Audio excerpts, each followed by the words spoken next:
श्री गणेश दत्त गुरुभ्यो नमः। अखंड मंडलाकारं व्याप्तं येन चराचरं तत्पदं दर्शितं येन तस्मै श्री गुरुवे नमः। परमपूज्य सद्गुरू श्री रामकृष्ण क्षीरसागर स्वामींना वंदन करून संघटित सत्संग मंडळांच्या या गुरुकार्यातील मोहिमेमधल्या 2167व्या भागाचं मी पठण करीत आहे। आज चैत्र शुद्ध चतुर्दशी बुधवार दिनांक 1 एप्रिल 2026। अमृत कलश पुष्प 8 या ग्रंथातील कली व कलियुग या अध्यायाच्या पुढील भागाचं मी पठण करीत आहे। परमपूज्य सद्गुरू आपल्या प्रासादिक वाणीतून आजच्या या भागात पुढे म्हणतात, असे सगळे घडत आहे तरी कलीपासून तुम्ही तुमचा स्वतःचा बचाव किंवा रक्षण करणेही आवश्यक आहे। तुमची श्रद्धा, भक्ती, उपासना, धर्माचरण, धर्माभिमान या गोष्टी जरी भगवंताला प्रकट होण्यासाठी तुम्ही करत असाल तरीही भगवंत प्रकट होईपर्यंत तुम्ही सतत काहीतरी उपासना केलीच पाहिजे। चांगले विचार ऐकले पाहिजेत, चांगले वाचन करून मनावर चांगले संस्कार करून घेतले पाहिजेत। तुम्ही रोज विष्णू सहस्त्रनाम वाचले पाहिजे।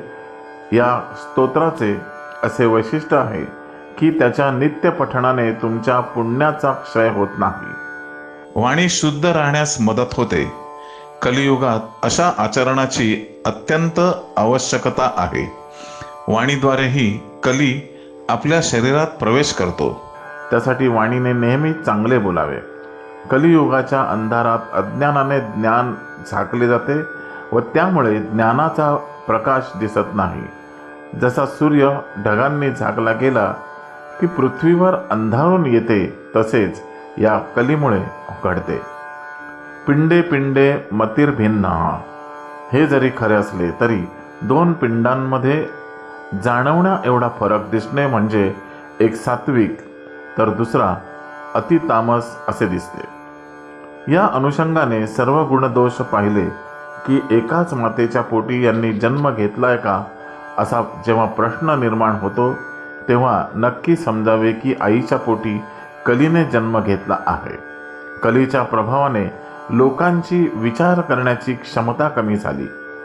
प्रेमविवाह होतात पण ते विवाह टिकून राहण्याची क्षमता कमी झाली। योग्य काळजी घेतली जात नाही कारण खोलवर गांभीर्याने विचार करण्याची क्षमता राहिली नाही। आजकाल लोकांची कष्ट करण्याची तयारी दिसत नाही। जर तुम्हाला ईश्वराची कृपा अपेक्षित असेल तर देह कष्टविणे आवश्यक आहे। यासाठी प्रपंचाकडे युक्तीने थोडा वेळ तरी दुर्लक्ष करा व मनाला स्वाध्यायाची सवय लावून घ्या। स्वाध्याय म्हणजे निस्वार्थ हेतूने व स्वतःचे कर्तव्य समजून आनंदाने व नित्य नियमाने केलेली उपासना होय। या नित्य उपासनेमुळे ईश्वरी शक्तीचे एक संरक्षण कवच तुमच्या भोवती निर्माण होईल। तुम्ही सिनेमा पाहता, नित्य टीव्ही पाहता, फिरायला जाता, हे सगळं कर्म मन ओतून करता, तसे परमेश्वराची उपासना सुद्धा जीव ओतून केली पाहिजे। प्रत्येक व्यक्तीला 3 प्रकारची मने असतात, एक अंतर्मन, दुसरे बहिर्मन व तिसरे अतिसूक्ष्म मन होय। बहिर्मन हे बाहेरील दृश्य, सृष्टी सौंदर्य व व्यावहारिक गोष्टी पाहते। अंतर्मन हे शरीरावर, विचारांवर नियंत्रण ठेवते व धोक्याची सूचनाही देते। तुम्ही नेहमी म्हणता की मला आतून कुठेतरी असे वाटत होते की मी अमुक विषयात पडू नये, पण मी पडलो, माझे चुकलेच। ही सूचना तुम्हाला अंतर्मन देते। प्रसंगावधान, हजरजबाबीपणा हे सगळे अंतर्मनाच्या शक्तीवर अवलंबून आहे। तिसरे अतिसूक्ष्म मन हे एकदम शांत असते। समुद्राचा वरचा भाग कितीही खवळला की खालचा तळाजवळचा भाग नेहमी एकदम शांत असतो, तिथे काहीही गडबड नसते। तशीच काहीशी अवस्था या अतिसूक्ष्म मनाची असते। भगवंताने या अतिसूक्ष्म मनाशी श्वासोच्छवासाची गती नियमित केली आहे। तुम्ही कितीही धावलात तरी या अतिसूक्ष्म मनावर त्याचा काहीही परिणाम होत नाही। हे मन कधीही विचलित होत नाही, यासाठी प्रत्येकाने आपल्या अंतर्मनाची शक्ती वाढवणे व बहिर्मनाची चंचलता कमी करणे आवश्यक आहे, ज्यामुळे अतिसूक्ष्म मनाची शक्ती वाढेल. म्हणून ईश्वराची उपासना करणे गरजेचे आहे. आपण देवासमोर उभे राहतो तेव्हा डोळे मिटून दर्शन घेतो. त्यावेळी आपले मन अंतर्मुख होते व आपण आपल्या अंतःचक्षूंपुढे भगवंताचे स्वरूप उभे करतो. अंतर्मनात ते रूप साठवतो.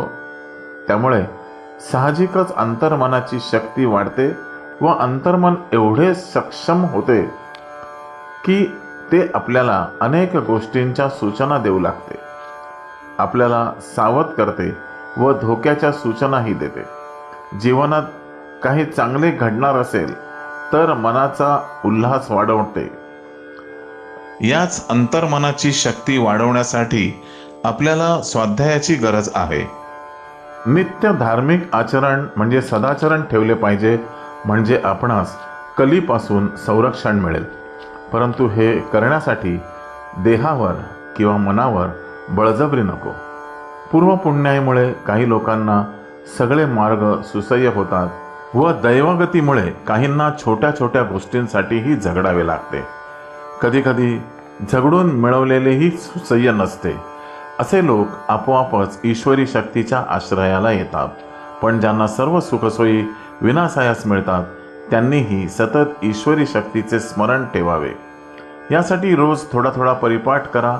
तुम्ही जर रजा काढून उपासना करण्याचा प्रयत्न केलाच तर ऑफिसमध्ये जायच्या वेळी तुम्हाला ऑफिसची आठवण येणार. तुमचे मन आणि पाय ऑफिसकडेच वळणार व मन लागणार नाही.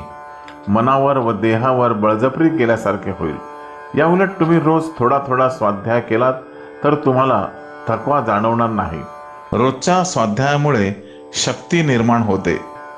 त्यामुळे तुमचा दिवसही चांगला जाईल व मन उल्लसित झालेले असेल. स्वाध्यायामुळे रोज जी शक्ती निर्माण होते त्यातील थोडी थोडी शक्ती शिल्लक राहतेच. असे करता करता शक्तीचा साठा वाढत जाऊन तुम्हाला कलियुगातही चांगले व सौख्याचे दिवस येतील. हे सामर्थ्य केवळ नित्य नेमाने केलेल्या स्वाध्यायाने तुम्हाला प्राप्त होईल. तुमच्यावर आलेली संकटे विनासायच निघून जातील. जे लोक आचार विचार आहार विहार यांची बैठक ठेवून कर्मे करतील त्यांनाच दिव्य शक्ती प्राप्त होईल.